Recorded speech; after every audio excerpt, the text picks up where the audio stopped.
उद्धव बाळासाहेब ठाकरे पक्षाचे युवा नेते आदित्य ठाकरे सध्या पश्चिम महाराष्ट्राच्या दौऱ्यावरती आहेत। या दौऱ्यात आदित्य ठाकरेंनी सत्ताधाऱ्यांवर टीकेची झोड उठवल्याचं पाहायला मिळत आहे।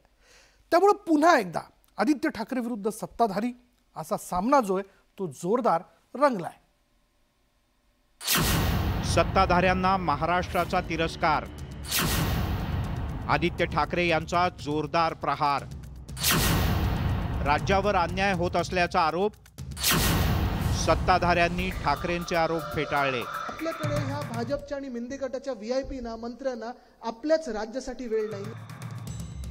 पश्चिम महाराष्ट्राच्या दौऱ्यावर असलेल्या आदित्य ठाकरे यांनी सत्ताधाऱ्यांच्या विरोधात मोर्चा उघडल्याचं पाहायला मिळत आहे।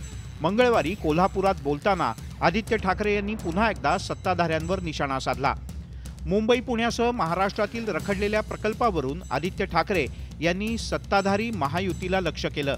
भाजप आणि शिंदे गटाला राज्यासाठी वेळ नसल्याचा आरोप आदित्य ठाकरे यांनी केलाय। आपल्याकडे ह्या भाजपच्या आणि मिंदे गटाच्या व्हीआयपी ना मंत्र्यांना आपल्याच राज्यासाठी वेळ नाहीये।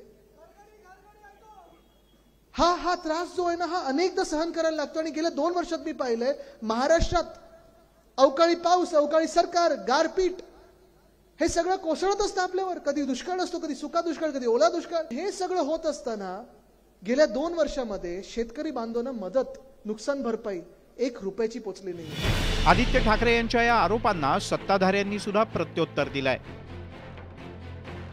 एकंदरीतच लोकसभा निवडणूक जशी जशी जवळ येते तसा तसा विरोधकांच्याकडून सत्ताधाऱ्यांची कोंडी करण्याचा प्रयत्न सुरू आहे। एकीकडे सत्ताधारी हे जनतेचं सरकार असल्याचं सांगत विरोधकांना चिमटे काढतायत, तर त्याच वेळेला विरोधकांनी हे जनतेवर अन्याय करणारं सरकार असल्याची टीका सुरू केली आहे। त्यामुळे सत्ताधारी आणि विरोधकांच्या राजकीय संघर्षात पुढे काय घडतं याकडे सगळ्यांचं लक्ष लागलंय।